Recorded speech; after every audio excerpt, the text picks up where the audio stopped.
Muy buenas, ¿qué pasa? Bienvenidos al canal Dani Pro Cycling y aquí tenéis el análisis de lo que ha pasado en la etapa número 12 de la Vuelta a España 2024.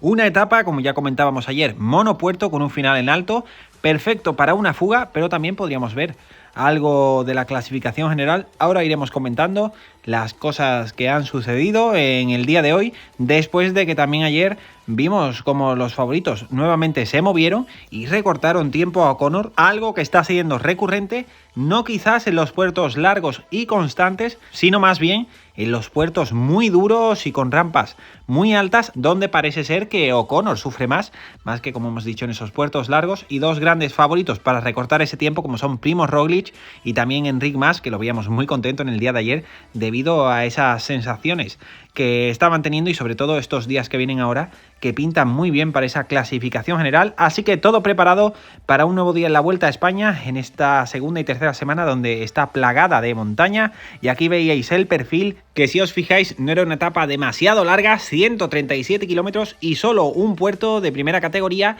irregular, y tenía algunas zonas duras, pero también era una carretera muy ancha y no esos típicos puertos y carreteras quizás más duras. Y al principio de la etapa se hacía un minuto de silencio, en este caso por Manolo Azcona, que falleció en la noche de ayer, que en este caso fue el fundador de la estructura que ahora es el Ken Pharma, lo que antiguamente era el Lizarte y que sacó a muchos ciclistas al profesionalismo. También pusieron este mensaje del equipo Ken Pharma y comenzaba la etapa con ese homenaje, y una etapa donde hemos visto muchísimos intentos y donde muchos de los ciclistas que estaban en fuga querían dedicarle una victoria a Manolo Azcona. Como hemos comentado, muchísimos intentos en un día que se sabía que podía ser perfectamente para la fuga, y el pelotón consentía cuando quedaban unos 92 kilómetros para el final ya esa fuga. 10 hombres se iban por delante, que eran Soler, Narváez, Rodríguez, Van Zevenand, Verona, Smith, Menyes, Paul, Tejada y Castrillo. Tenían aproximadamente unos 5 minutos y esa ventaja iba aumentando progresivamente.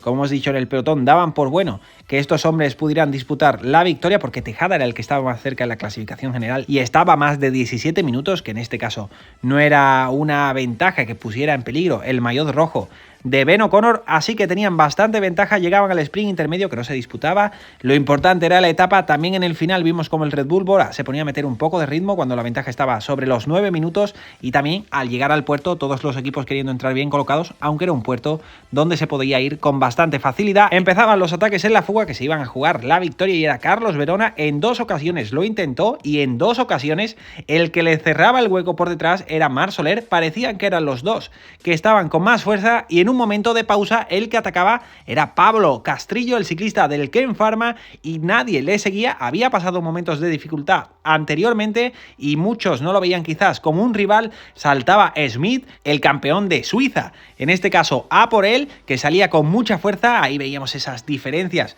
en esa rampa donde no eran demasiado grandes. Nuevamente movimientos por detrás. Óscar Rodríguez se estaba sacrificando por Narváez, que parecía que tenía mejores piernas, y Smith, que estaba solo 10 segundos de Castrillo, parecía que le iba a dar caza unos 5 kilómetros para el final. Por detrás en el pelotón parecía que no iba a haber movimiento, seguía el Decathlon AG2R tirando, cogían a Smith 3 ciclistas que eran en este caso Narváez, Soler y Paul, y se intentaban ir a por Castrillo, pero estaba a unos 25-30 segundos y no había buena colaboración por detrás.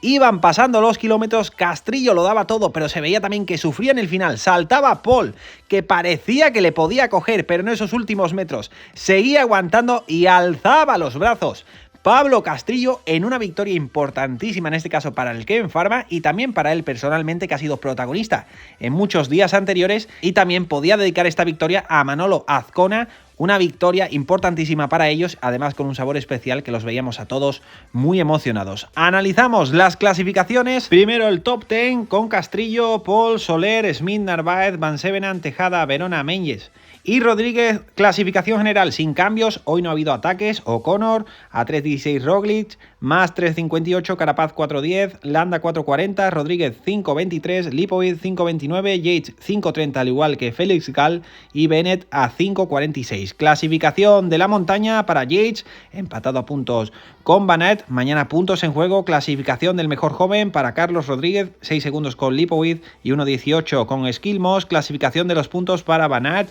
con con bastante ventaja en este caso con Grove, y la clasificación por equipos para UAE, seguidos de Red Bull y Decathlon, que están a 20 minutos, 19 y 20 minutos respectivamente. Mañana tenemos una etapa importante, 4 puertos, pero sobre todo ese final de primera categoría muy duro. No es un puerto demasiado largo, pero sí con rampas muy duras, así que mañana diferencias prácticamente aseguradas. Seguimos con la etapa del sábado con 2 puertos que no son tan duros en pendiente, pero sí, por ejemplo, este último bastante largo, final en bajada, y la gran etapa de montaña del fin de semana, la del domingo, etapa número 15, ahí veis, con varios puertos, pero el final muy duro, largo y con rampas muy duras en algunas zonas, como estáis viendo aquí al detalle. Hasta aquí el análisis de esta etapa 12, muchísimas gracias por estar ahí y nos vemos en el próximo vídeo.